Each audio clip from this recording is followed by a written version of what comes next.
દર્શક મિત્રો, 21st century woman આ કાર્યક્રમમાં તમારું સ્વાગત કરું છું. આજે આપણે એક એવા નૃત્યાંગનાને મળવા જઈ રહ્યા છીએ જેમણે તેમની જે નૃત્યની કલા છે એ માત્ર રંગમંચ ઉપર રજૂ કરી છે એવું નથી, પરંતુ ગુજરાતના જેટલા પણ જાણીતા મંદિરો છે ત્યાં જઈને પ્રભુ ચરણે તેમની જે આવડત છે, તેમનું જે પુષ્પ છે એ પુષ્પના સ્વરૂપે તેમની આવડત ધરી છે. આપણે મળવા જઈ રહ્યા છીએ કલાલયમ જે સંસ્થા છે તેના સ્થાપક રુચાબેન ભટ્ટને. રુચાબેન, વીટીવીની આ એક ખાસ મુલાકાતમાં તમારું સ્વાગત કરું છું.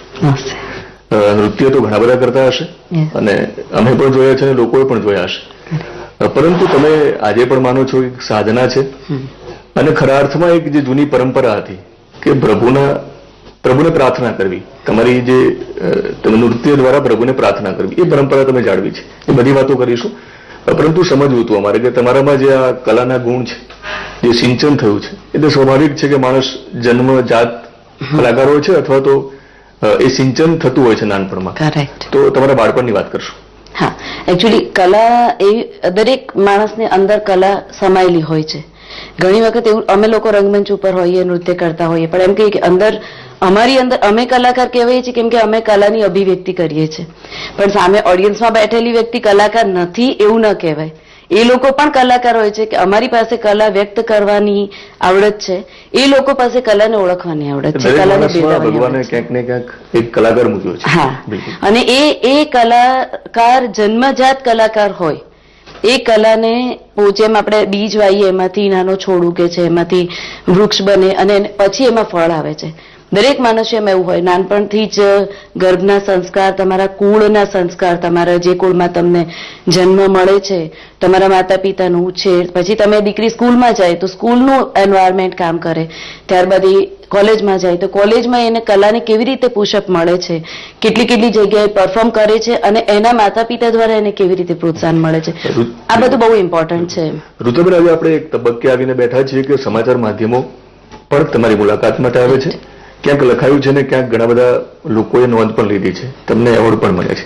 પરંતુ સમજવું તો એ કે જયારે રુચાબેન નાના હતા તો સ્વાભાવિક રીતે જયારે સંગીત અથવા કોઈ રિધમ તમે સાંભળતા હશો ત્યારે તમારો અંદરનો જે કલાકાર છે એ ક્યાંક ને ક્યાંક એક જન્મ થયો છે. એ કયો પ્રસંગ હતો? એમાં એવું છે કે એકચ્યુઅલી નાનપણથી જ મને નૃત્ય પ્રત્યે પુષ્કળ લગાવ.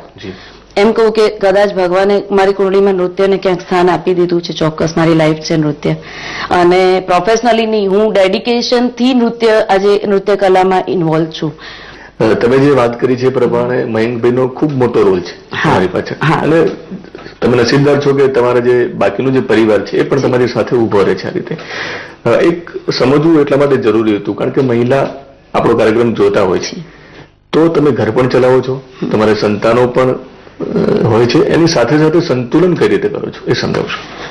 મારું જીવન એકચ્યુઅલી જોઈએ તો મેં 2 ભાગે વિભાજિત કર્યું છે. મુખ્ય એક નૃત્ય છે ને એક મારું ફેમિલી છે. આ 2 થી ત્રીજું કોઈ ક્ષેત્રમાં બહુ મને રસ ઓછો પડે છે. એટલે જેટલો સમય મારા ફેમિલીની જરૂરિયાત છે એટલો સમય દરેક જરૂરિયાત હું પોતે પર્સનલી પૂરી કરવાનું વિચારું છું. મારા દીકરાના ભણતર, મારી દીકરીનું ભણતર બધું સારી રીતે એ લોકોએ પતાવ્યું, દીકરીના મેરેજ થઈ ગયા છે.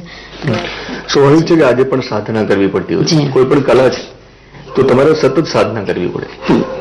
લોકો કહેતા હોય છે કે રિયાઝ કરો ને રાજ કરો. તો સ્વાભાવિક છે કે જે શરૂઆતની જે તમારી તાલીમ હતી અથવા તો કેટલા કલાક તમે મહેનત કરી છે?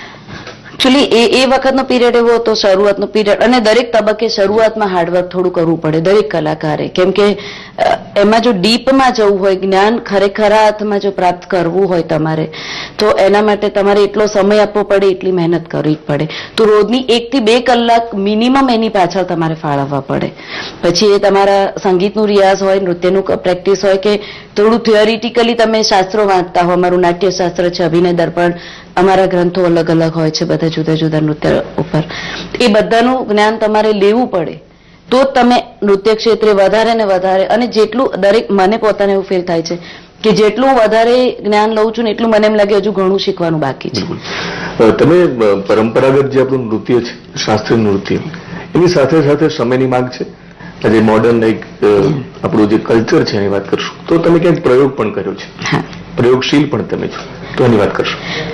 સમયની માંગમાં એવું છે, અત્યારે વેસ્ટર્નાઇઝ વધુ થઈ રહ્યું છે.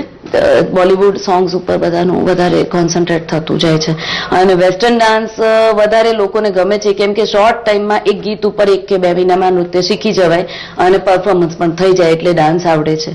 પણ એની સાથે અમે સામે એવી રીતે કરીએ કે એ લોકોની અભિરુચિ કરવા આપણે જે લુપ્ત થતી કલા છે, આપણા લોકનૃત્યો છે, લાસ્ય પ્રકાર કહેવાય, અમારું ભરતનાટ્યમ છે, શાસ્ત્રીય નૃત્ય છે અને લોકનૃત્ય છે એ લાસ્ય પ્રકારમાં આવે.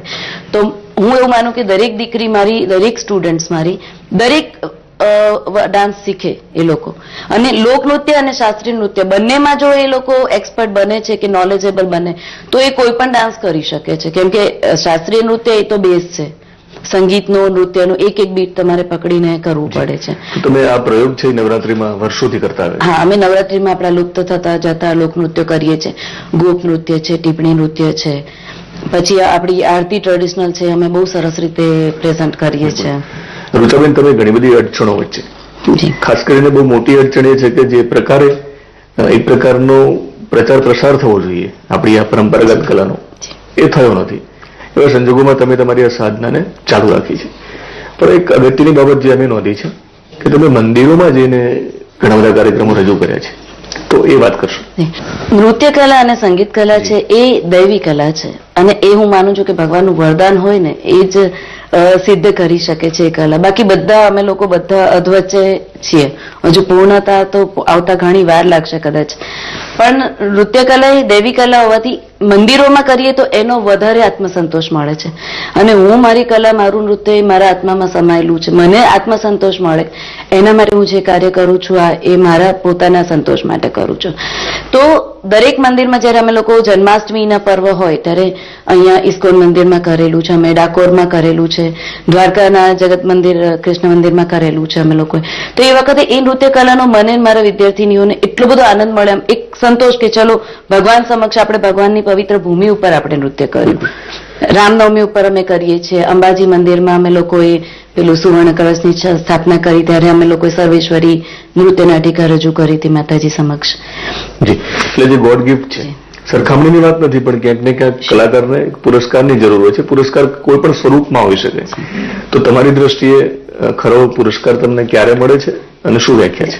આમ તો ઘણા બધા જગ્યાએ સન્માન થયેલું હોય છે. અમે લોકો મેડિકલ એસોસિએશન દ્વારા થયું તો હમણાં તાજેતરમાં ગયા વર્ષે દિવ્ય ભાસ્કર આયોજિત પાવર 100માં પણ મારું નામ હતું અને સન્માન થયું હતું એ બુકમાં પણ થિંગ ઇઝ સૌથી મોટો પુરસ્કાર કલાકાર માટે જે હોય છે ને એ પ્રેક્ષક ગણનો પુરસ્કાર હોય છે. અમને ઓડિયન્સ જેટલો પુરસ્કાર આપે, જેટલા માતા પિતાઓ અમારી સાથે દીકરીને અમારામાં વિશ્વાસ મૂકીને નૃત્ય શીખવા મોકલે છે, એ દીકરી તૈયાર થાય ને માતા પિતાનો જે સંતોષ બોલે એ અમારો સૌથી મોટો પુરસ્કાર છે. બિલકુલ. તમારી થોડીક અંગત વાત એ કરવી હતી, ખાસ કરીને રુચાબેનને કયો શોખ છે? રુચાબેનને નૃત્યનો શોખ છે. એ જ તમારો શોખ છે? હા, મારું નૃત્ય અને સંગીત મારું સૌથી મોટું લાઈફનો મારો પાર્ટ મેં જો વિતાવ્યો હોય તો નૃત્ય અને સંગીતમાં વિતાવ્યો છે. એટલે તમારો શ્વાસ અને ઉશ્વાસ એ નૃત્ય છે. પણ જે ખાસ કરીને આ તમારા ક્ષેત્રમાં જે આવવા માંગે છે તો એમને તમારા તરફથી એક શું મેસેજ હોઈ શકે? મારો એક જ મેસેજ છે, જે લોકો મારા ક્ષેત્રમાં આવવા માંગતા હોય કે એમની દીકરીઓને મોકલવા માંગતા હોય કે જે એવું આમાં નૃત્ય અને કલા, સંગીત એવી કલા છે જેમાં એજ બાર નથી હોતો કે તમે આટલા વર્ષના થઈ ગયા એટલે હવે નહીં કરી શકો, એવું કંઈ નથી હોતું. નૃત્ય અંદરથી આવે છે, ઇન્સ્પિરેશન તમારા આત્મામાંથી આવે છે અને એમાં તમને કુદરતનો, ભગવાનનો પૂર્ણ સપોર્ટ હંમેશા મળતો રહે છે. તો કોઈ પણ એજ બાર કે કશાનો વિચાર કર્યા વગર માત્ર કાર્ય કરો. ભગવાન કૃષ્ણએ જે આપણને કહ્યું છે કે કાર્ય કરો, ફળની અપેક્ષા ના રાખો. ફળને લક્ષ્ય રાખીને કાર્ય કરીએ છીએ તો એ કાર્ય આપણું ઇનકમ્પ્લીટ ગણાય છે. કાર્યમાં સંપૂર્ણતા લાવો, ફળ ઓટોમેટિક આપણને મળે છે. જી, એક અંતિમ સવાલ, ખાસ કરીને તમારા કિસ્સામાં મેં જોયું છે કે તમે પરિવાર પણ તમારો છે અને તમારી જે કલા છે એને તમે આજે પણ સાધના કરો છો. તો ઘણી બધી જે મહિલાઓ છે એમનો વાંક છે એવું નથી કહેતો, પરંતુ ક્યાંક ને ક્યાંક ચાર દિવાલોની વચ્ચે એ ગુંગળાઈ મરે છે અને એ બાનું બતાવતી હોય છે કે અમે તો ઘર છે તો આ બધું કઈ રીતે કરીએ, તો એ મહિલાઓને તમારા તરફથી જી, એમાં એવું છે કે મારા ત્યાં એવી મહિલાઓ પણ છે, કદાચ મને ફરી મોકો મળશે તો એ લોકોનું ક્યારેક પરફોર્મન્સ પણ કે એ લોકો 60 ના છે, સિનિયર સિટીઝન છે અને એ લોકો બહુ જ એક્ટિવ છે. મારા દરેક કાર્યક્રમમાં મારી સાથે છે. ઇવન સ્ટેજ ઉપર એ લોકો જો પરફોર્મ કરતા હોય તો કોઈને એવું લાગે કે નહીં કે આ બેન 60 વર્ષના છે.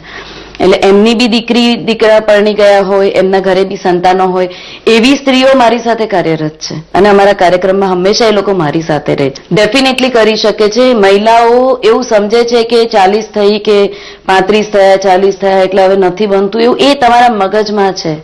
બાકી શારીરિક રીતે જોઈએ તો શક્તિ તો એની એ જ રહે છે. માત્ર તમારે એક ફોર્સ વધારવાની જરૂર છે, આત્મબળ વધારવાની જરૂર છે અને એ આત્મબળ વધારીને તમે જો કાર્ય કરો તો ભગવાન તો આપણી સાથે જ છે. ઋતુબેન, તમે સમય કાઢીને ઘણી બધી પ્રેરણાદાયી વાતો કરી છે, એ માટે સમગ્ર ટીમ તરફથી તમારો આભાર માનું છું. Thank you. દર્શક મિત્રો, આવતા સપ્તાહે ફરી અન્ય નારી શક્તિ સાથે મળીશું. ત્યાં સુધી રજા આપશો. નમસ્કાર.